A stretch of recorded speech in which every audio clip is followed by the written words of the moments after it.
2014 Ford Flex. So basically, the symptom that this car had was that it out of nowhere started it didn't want to start. It was cranking, but it wouldn't start. Normally we would think that it would be fuel related, and we came across the positive terminal. It was all corroded, battery was cracked, full of acid.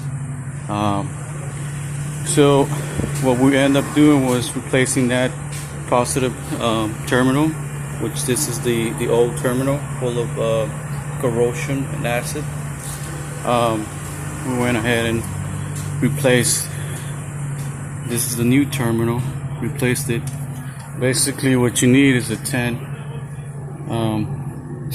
10, take this out and you disconnect this tab right here and it comes out right away.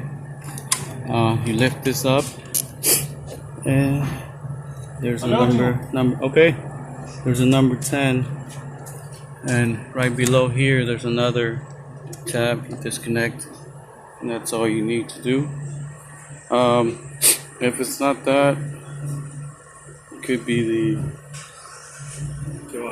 fuel relay.